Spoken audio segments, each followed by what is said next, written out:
Falácias. O que são as falácias? Elas são falsas verdades, de um jeito assim bem simples, mas elas são falsas verdades.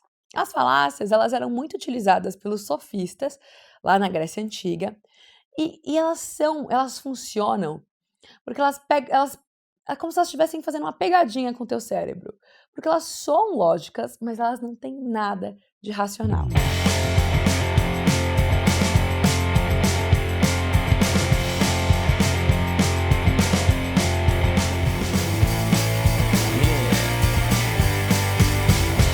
No livro eu falo mais de 10 falácias.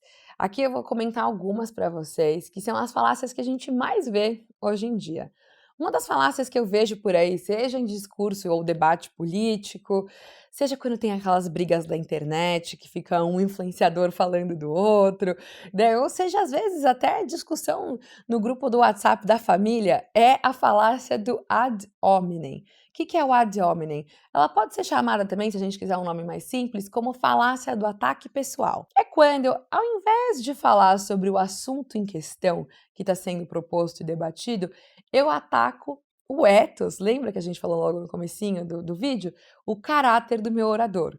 Ou seja, eu não vou discutir a pauta do assunto que ele está trazendo, mas ao invés disso eu vou falar, você faz tal coisa, por que você está me falando disso?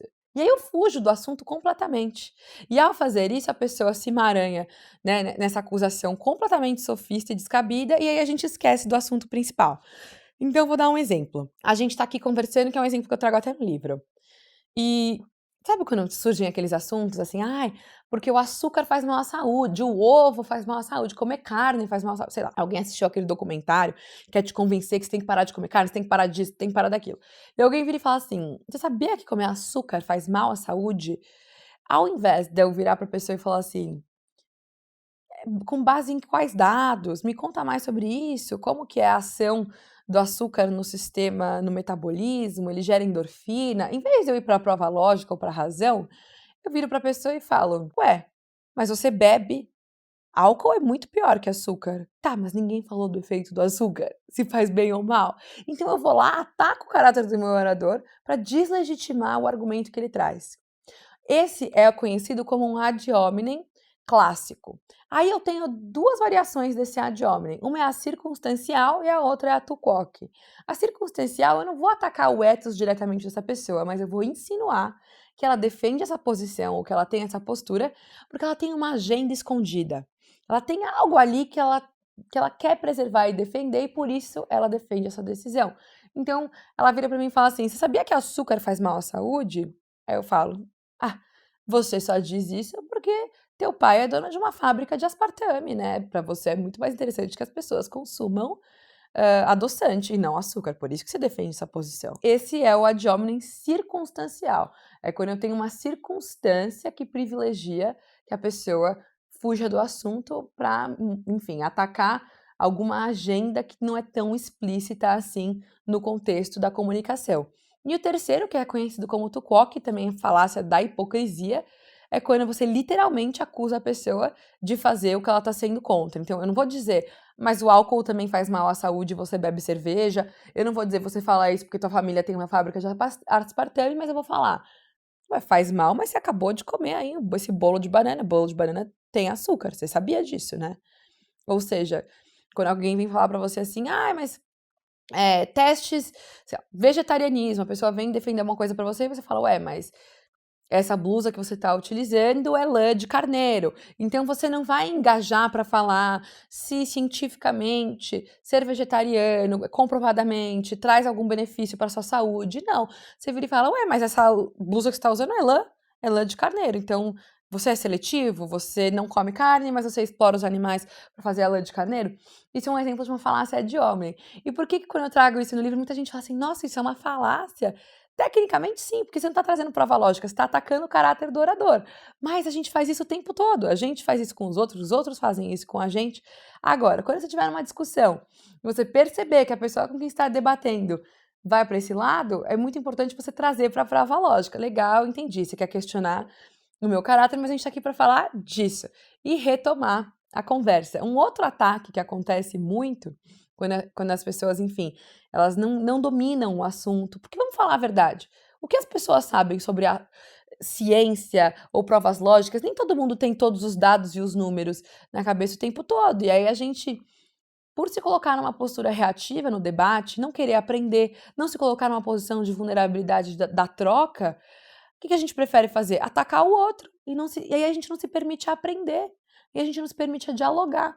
Então, um exercício que eu até proponho para vocês é: você não sabe sobre um determinado assunto, deixa a pessoa falar por que ela sustenta essa opinião. Ouça e depois você contra-argumenta, né? Mas assim, é muito importante, ao invés de, numa discussão ou num debate, você ficar só pensando, o que eu vou falar, o que eu vou fazer? Deixa eu ouvir a opinião dessa pessoa. Porque às vezes ela pode trazer um ponto de vista que eu não conhecia. E é assim que a gente cresce o nosso repertório, aumenta a nossa visão crítica e reflexiva do mundo e a gente se torna de fato protagonista. Outra falácia que a gente vê muito por aí também é o falso dilema. O falso dilema é uma falácia que ele ignora um espectro de possibilidades, mas ele faz com que o seu interlocutor seja obrigado ou coagido a escolher entre um ou outro. Então, por exemplo, é aquela pessoa que fala assim: quem não está comigo está contra mim, né? Ah, se você não gosta de tal coisa, você não é boa gente.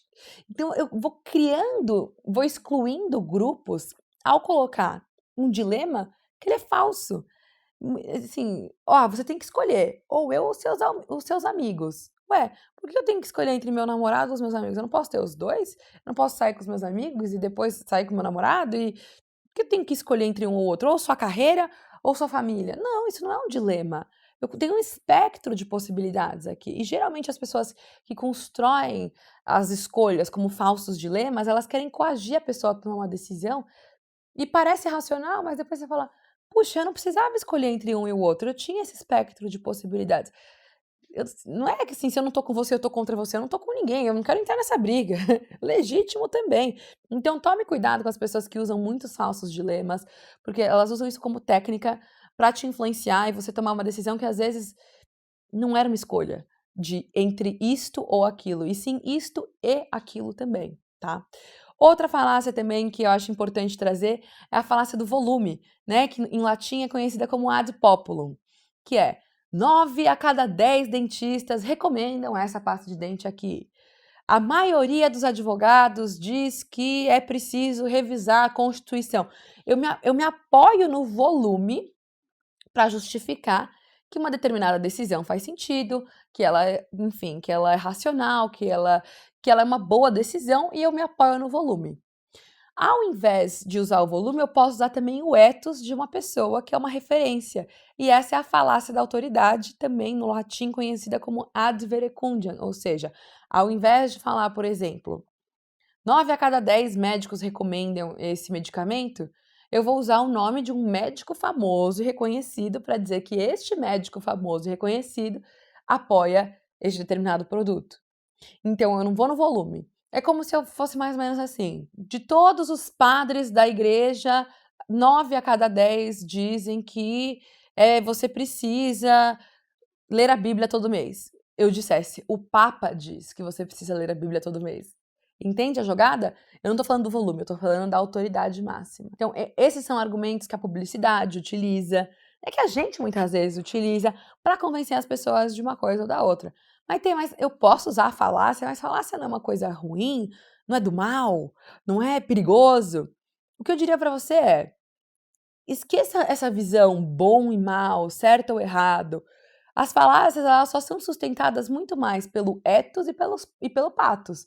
Elas carecem de logos, elas carecem de prova lógica. Então, se você escolher por uma comunicação assim, saiba que a sua comunicação ela será deficiente de provas lógicas e de razão, né? É uma escolha. Eu vejo por aí diversos influenciadores digitais, enfim, pessoas públicas que carregam as tintas muito mais nesse lado do que no lado da razão. Tem certo? Tem errado? Não tem, é uma escolha, tá? Mas saiba que isso vai construir uma imagem, né?